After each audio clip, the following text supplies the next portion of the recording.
नमस्कार दोस्तों। माँ काली का आशीर्वाद और बजरंगबली की कृपा आप सब पर हमेशा बनी रहे। श्री दुर्गा सप्तशती में अर्गला स्रोत के बाद कीलक स्रोत के पाठ के करने का विधान है। कीलक का अर्थ है तंत्र देवता और किसी के भी प्रभाव को नष्ट करने वाला मंत्र। देवी भगवती के अनेक मंत्र हैं। संपूर्ण दुर्गा सप्तशती के मंत्रों में 3 तत्वों की प्रधानता है: वशीकरण, सम्मोहन और मारण। यानी तीनों ही दृष्टि से ये मंत्र उच्चाटन और कीलक की श्रेणी में आते हैं। कई बार शंका होती है कि कीलक को समझे बिना यदि श्री दुर्गा सप्तशती का पाठ किया जाए तो क्या होगा। किसी अनिष्ट की आशंका से लोग ग्रस्त रहते हैं।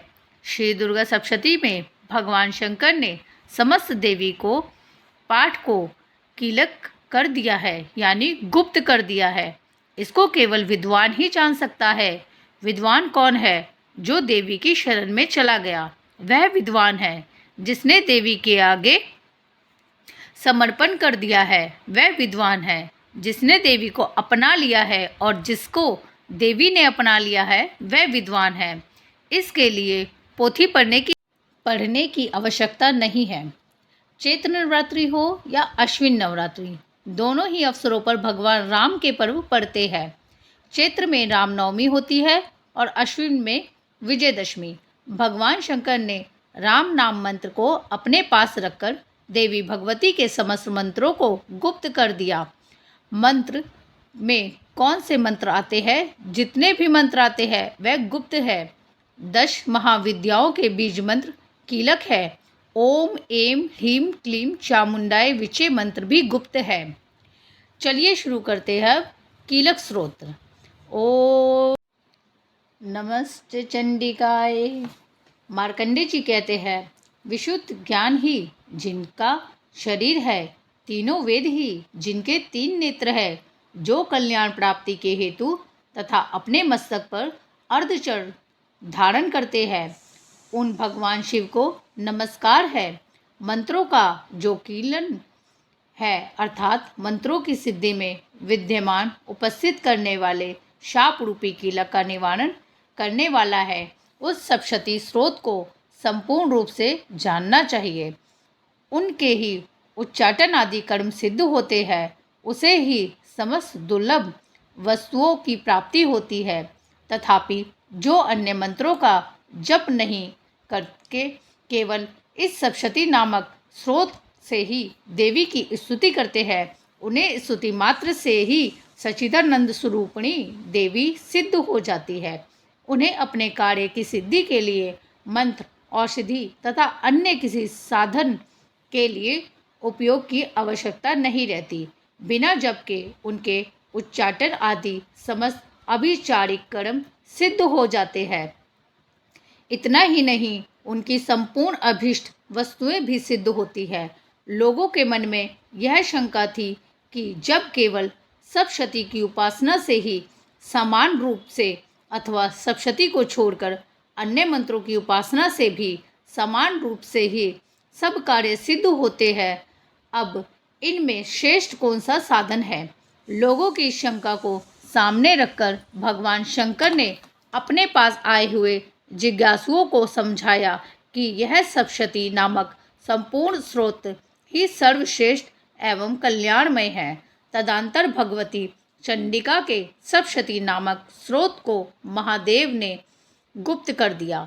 सप्तशती के पाठ से जो पुण्य होता है उसकी कभी समाप्ति नहीं होती, किंतु अन्य मंत्रों के जप जन्य पुण्य की समाप्ति हो जाती है। अतः भगवान शिव ने अन्य मंत्रों की अपेक्षा जो सप्तशती की ही श्रेष्ठता का निर्णय किया, उसे जानना चाहिए। अन्य मंत्रों का जप करने वाला पुरुष भी यदि सप्तशती के स्रोत और जप का अनुष्ठान कर ले तो वह भी पूर्ण रूप से ही कल्याणकारी का भाग होता है। इसमें तनिक भी संदेह नहीं है। जो साधक कृष्ण पक्ष की चतुर्थी एवं अष्टमी को एकाग्रचित होकर भगवती की सेवा में अपना सर्वस्व समर्पित कर देता है और फिर उसे प्रसाद रूप से ग्रहण करता है, उसी पर भगवती प्रसन्न होती है। अन्यथा उनकी प्रसन्नता नहीं प्राप्त होती। इस प्रकार सिद्धि के प्रतिबंधक रूप कील के महादेव जी ने इस स्रोत को कीलित किया, जो पूर्वोक्त रीति से निष्कीलन करके इस सप्तशती स्रोत का प्रतिदिन स्पष्ट उच्चारण पूर्वक पाठ करता है, वह मनुष्य सिद्ध हो जाता है। वही देवी का पार्षद होता है और वही गंधर्व भी होता है।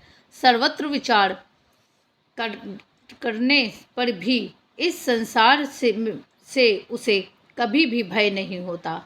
वह अपमृत्यु के वश में नहीं पड़ता और देह त्यागने के अंतर मोक्ष प्राप्त कर लेता है। अतः कीलन को जानकर उसका परिहार करके ही सप्तशती का पाठ आरंभ करें। जो ऐसा नहीं करता उसका नाश हो जाता है।